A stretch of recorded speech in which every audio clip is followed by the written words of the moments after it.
ऐसी मशीन लगाऊंगा, इस साइड से आलू घुसेगा, उस साइड से सोना निकलेगा। मेरे शब्द नहीं है, नरेंद्र मोदी जी के शब्द हैं। जी हाँ, ये है वायरल हुए राहुल गांधी के वीडियो का सच। एक मेरे पढ़े लिखे छोटे भाई को यह नहीं पता कि आलू डालेंगे इधर से सोना निकलेगा, ये बयान मोदी जी का।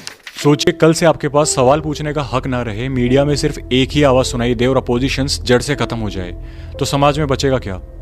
सिर्फ डिक्टेटरशिप। इतिहास में भी बार बार ऐसे इंसिडेंट्स हुए हैं, बार बार ऐसी चुनौती आई है जिससे हमें सीखना चाहिए। जैसे कि पेरू के अंदर 1992 में प्रेसिडेंट फ्यूजिमोरी ने कांग्रेस खत्म कर डाला, यहाँ तक कि जुडिशरी सस्पेंड कर दी और आखिर में देश के ऊपर डिक्टेटरशिप जैसी पकड़ बना ली। वहीं पर 1930 में सोवियत यूनियन में स्टालिन ने पर्जेस चलाए, सैकड़ों हजारों लोगों को मार डाला। कसूर सिर्फ इतना था कि उन्होंने सिस्टम को क्वेश्चन किया था। और अर्जेंटीना जैसी जगहों पर जुआन पेरोन ने अपोजिशन को जेल में डालकर मीडिया सेंसर कर दिया था ताकि डेमोक्रेसी को नाम मात्र बना सके। पर हम ऐसे एग्जाम्पल्स के लिए विदेशों में क्यों घूम रहे हैं? क्योंकि हमारा देश, हमारे खुद के अपने लोग इस चीज के गवाह हैं। एक ऐसा दिन, एक ऐसा मंजर हमें भी देखने को मिला था 1975 में इमरजेंसी डिक्लेरेशन के वक्त, जिस वक्त अपोजिशंस के छोटे से लेकर बड़े से बड़े नेताओं को जेल में डाल दिया गया था, मीडिया की जुबान बंद कर दी गई थी और एक आम नागरिक की बेसिक फंडामेंटल राइट्स तक छीन लिए गए थे। और ये किसी और ने नहीं, हमारे उभरते नेता राहुल गांधी की अपनी दादी इंदिरा गांधी ने किया था। क्योंकि जिस अपोजिशन लीडर की मैं बात करने जा रहा हूँ, उनकी खुद की कांग्रेस पार्टी भी दूध से धुली हुई नहीं है। इमरजेंसी के वक्त डेमोक्रेसी को दबाना तो एक कांड था, राजीव गांधी के टाइम पर बोफोर्स स्कैम ने देश को हिला दिया था। वहीं पर 1984 में सिख राइट्स ने पूरी कम्युनिटी का ट्रस्ट खत्म कर डाला था। और यूपीए के एक दौर में कॉमनवेल्थ को 2G स्कैम्स के करप्शन के चलते इनका वास्ता आम नागरिकों से खत्म हो चुका था। इसलिए एक फैक्ट बिल्कुल क्लियर है कि कोई भी पार्टी, कोई भी रूलर के अपोजिशंस अगर खत्म हो जाते हैं तो उन्हें डिक्टेटरशिप करने से कोई भी नहीं रोक सकता। लेकिन दूसरी ही तरफ खुद को दूध से धुली दिखाने वाली हमारी रूलिंग पार्टी आम नागरिक के सबसे मजबूत हथियार यानी वोटिंग की हेराफेरी के आरोपों में चुप्पी साधे बैठी है। तो सोचने पर तो मैं भी मजबूर हो जाता हूँ कि आज के समय में हिंदू राष्ट्र जैसे मुद्दों को ना सोचकर सोचना चाहिए एक अच्छे कल, एक अच्छे भविष्य के लिए, जो सिर्फ तभी पॉसिबल है जब हम अपोजिशंस को जिंदा रखें, उन्हें सपोर्ट करें। Black and white voter list पे सवाल उठे हैं। पूरा ऑपोजिशन सिर्फ मिलकर ये कह रहा है कि वोटर लिस्ट पे यहाँ पे डिस्कशन हो जाए। आप बनाते नहीं हो, इसको हम एक्सेप्ट कर रहे हैं, आप डिस्कशन तो कीजिए। जो सिर्फ तभी पॉसिबल है जब हम डेमोक्रेसी को जिंदा रखते हैं अपोजिशंस को सपोर्ट करके। मानते हैं कि उसमें परफेक्शन की झलक नहीं होगी, लेकिन वो औरों से बेहतर होगा। और आज के इस पॉलिटिकल जंगल में एक ही ऐसा शख्स है, एक ही ऐसी आवाज है जो किसी से दब नहीं रही, राहुल गांधी। शायद वो खुद परफेक्ट नहीं है, उनकी खुद की पार्टी के कुछ काले पन्ने हैं, लेकिन उन्होंने अपने स्ट्रगल के थ्रू एक चीज प्रूव कर दी है कि बिना किसी स्ट्रॉन्ग अपोजिशन के डेमोक्रेसी का मतलब होता है सिर्फ डिक्टेटरशिप। और डेमोक्रेसी तब तक हेल्दी रहती है जब तक अपोजिशन खड़ा है, क्योंकि ये स्ट्रेंथ ओवरनाइट नहीं है। ये इसका स्ट्रगल स्टार्ट होता है मई 16, 2014 से। लोकसभा चुनाव रिजल्ट्स ने कांग्रेस को 44 सीटों पर समेट दिया था। बीजेपी की लहर के बीच राहुल गांधी को एक फेल्ड प्रिंस के रूप में प्रोजेक्ट किया गया। मीडिया और विरोधियों ने उन्हें पप्पू का टैग दे दिया, इतना कि गूगल पर पप्पू टाइप करने पर उनकी फोटो सबसे ऊपर शो होती थी।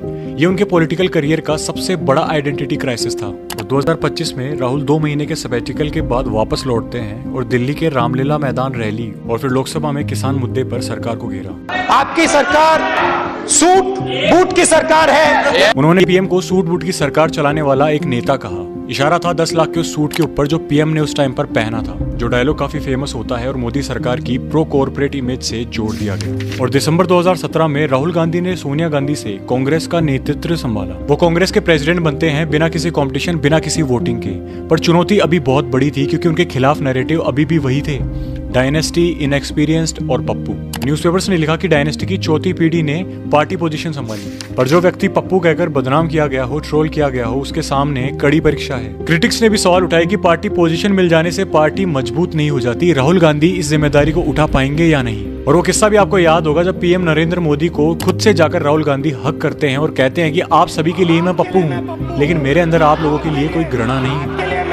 अलग अलग गाली दे सकते हो, मगर मेरे अंदर आपके खिलाफ इतना सा भी गुस्सा, इतना सा भी क्रोध, एक सिंबॉलिक मूव था जो कि मीडिया में काफी वायरल भी हुआ।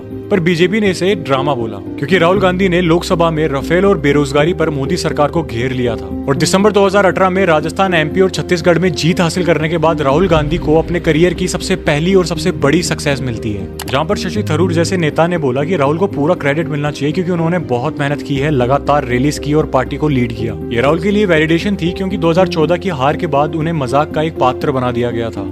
अब पार्टी के अंदर और बाहर के लोगों ने मानना शुरू कर दिया था कि राहुल में दम है। लेकिन आपको क्रेडिट लेना आता है तो रिजाइन देना भी सीखना होगा। ये प्रूव करा उन्होंने मई 2019 में लोकसभा के रिजल्ट्स के बाद, जिसमें कांग्रेस सिर्फ 52 सीट ला पाई और राहुल अपनी फैमिली बैशन अमेठी से हार गए। ये उनका सबसे बड़ा पर्सनल सेटबैक था, जिस पर राहुल ने कांग्रेस प्रेसिडेंट पद से ही रिजाइन कर दिया और कहा कि अकाउंटेबिलिटी जरूरी है, इसलिए मैं इस्तीफा दे रहा हूँ। अब सोचिए, किसी को सत्ता का इतना लगाव था, इतना लालच था, तो इतनी बड़ी पद से, इतनी बड़ी पोजीशन से कोई क्यों रिजाइन करता।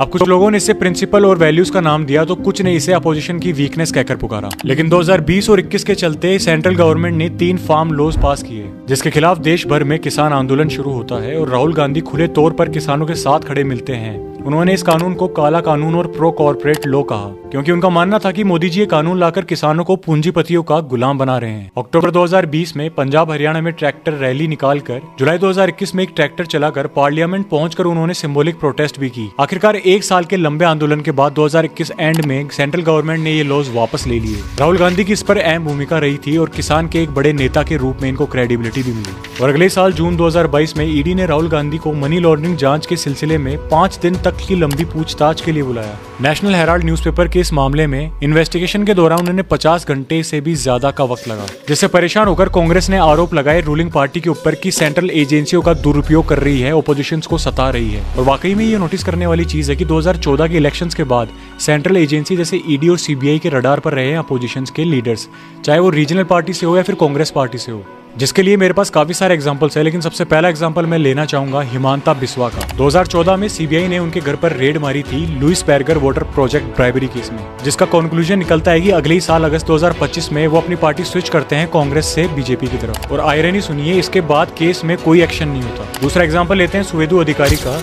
2014 में शारदा स्कैम में सीबीआई ने इंटरोगेट किया और 2017 में नारदा स्टिंग केस में एफआईआर तक हुई। लेकिन कुछ सालों बाद दिसंबर 2020 में टीएमसी पार्टी से बीजेपी ज्वाइन करने पर उनके सारे पाप धुल जाते हैं। सीबीआई सैंक्शन अब तक पेंडिंग है और लीगल एक्शन के नाम पर निल। तीसरा एग्जांपल लेते हैं Ajit Pawar. Maharashtra state cooperative bank scam के तहत केस चल रहा था, लेकिन 2023 में एनसीपी से अलग होकर बीजेपी एनडीए कोalition में शामिल हुए, जिसका आउटकम निकलता है कि केस ही क्लोज कर दिया जाता है, जहाँ पर केस का आउटकम वही जो औरों के साथ हो रहा था, कुछ भी नहीं, निल। लिस्ट थोड़ी लंबी है दोस्तों, संजय सेठ, नवीन जिंदल, अशोक चावन और भी बहुत सारे। और राहुल गांधी की ये ईडी इंक्वायरी इन सब से अलग नहीं था, ये भी सरकारी दबाव का एक हिस्सा था। सितंबर 2022 भारत जोड़ो यात्रा, एक 3500 किलोमीटर की ऐसी पदयात्रा जो कन्याकुमारी से श्रीनगर तक का सफर तय करने वाली थी। नारा था नफरत छोड़ो भारत जोड़ो। इस यात्रा का उद्देश्य बड़ा सिंपल था कि देश में हो रहे धर्म, भाषा और विचारधाराओं की बंदिशों को तोड़ना और एकजुट होना, साथ ही में महंगाई और बेरोजगारी के चलते सेंट्रल गवर्नमेंट का घेराव। 150 दिन की इस यात्रा में राहुल 12 राज्यों से गुजरते हैं, जिसमें से सिर्फ राजस्थान में कांग्रेस सरकार थी, बाकी 11 स्टेट्स बीजेपी की थी, जिस यात्रा को वो हल्के में भी लेते हैं। पर हजारों सैकड़ों लोग इस रास्ते में राहुल गांधी से जुड़ते हैं। रूलिंग पार्टी ने उन्हें बड़ा क्रिटिसाइज किया। उनके आईटी सेल ने बड़ी अजीब चीजें नोटिस करवाने की कोशिश की, जैसे राहुल गांधी का किसी लड़की को हाथ पकड़कर सफर पर चलना या फिर ट्रैफिक रूल्स का वायलेशन होगा, और भी सैकड़ों रीजंस बना डाले थे। लेकिन कुछ भी उनके हाथ लग नहीं पाता है, क्योंकि ये एक सिंबॉलिक मूव था राहुल गांधी की तरफ से, जो रूलिंग पार्टी की गलतफहमियां मिटाने के लिए काफी था। अप्रैल 2019 में कर्नाटका के कोलार में राहुल गांधी ने एक रैली में कहा था कि सब चोरों के नाम मोदी क्यों होते हैं। एक छोटा सा सवाल, इन सब के नाम, इन सब चोरों के नाम मोदी मोदी मोदी कैसे हैं? नीरव मोदी, ललित मोदी, नरेंद्र मोदी, और अभी थोड़ा ढूंढेंगे तो और बहुत सारे मोदी निकलेंगे।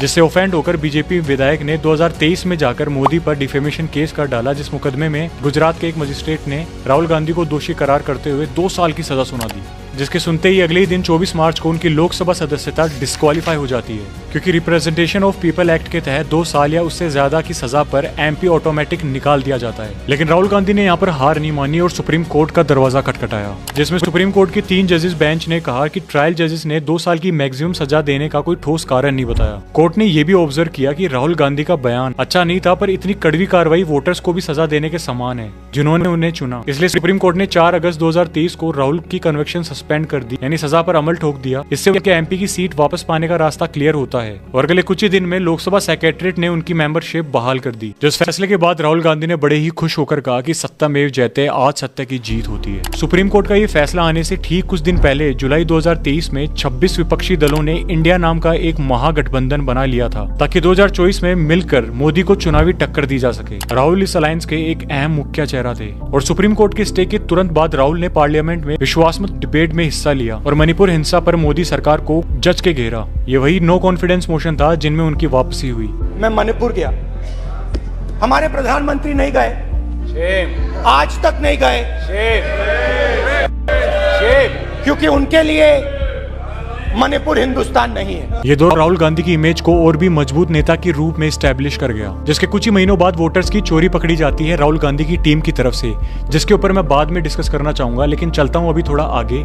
सेंट्रल गवर्नमेंट ने 130th amendment act bill pass किया, जो कहता है कि मिनिस्टर हो, सीएम हो या पीएम हो, वो 30 दिन तक अगर जेल में रहते हैं या फिर उनकी कन्विक्शन पनिशमेंट 5 साल या उससे ज्यादा होती है तो 31वें दिन उन्हें अपनी पोजीशन से रिजाइन करना पड़ेगा, जो कि अच्छी बात है। इससे करप्शन कम होगा, काफी ज्यादा सुधार आएगा। लेकिन ईडी जैसी एनफोर्समेंट किसी को भी 30 दिन तक बड़ी आसानी से जेल में डालकर रख सकती है, बेल ना होने देने तक, क्योंकि ईडी के टूल्स अपोजिशन लीडर्स के लिए ज्यादातर इस्तेमाल हो रहे हैं। बीजेपी नेताओं के लिए केसेस लिमिटेड हैं। जरा देखिए इन आंकड़ों को। 2004 से 2014 के यूपीए के पूरे टेन्योर में ईडी ने सिर्फ 26 पॉलिटिशियंस के खिलाफ एक्शन लिया था, जिनमें से 14 अपोजिशंस थे, यानी 54%। बल्कि दूसरी तरफ 2014 से 2022 तक 121 सीनियर राजनीतिक नेता ईडी के रडार में आए। इनमें से 115 यानी ऑलमोस्ट 95% अपोजिशन लीडर्स थे। मतलब एकदम डिसप्रोपोर्शनेट टारगेटिंग है। और जरा अनुमान लगाकर देखो कि ईडी की कन्विक्शन रेट कितनी होगी।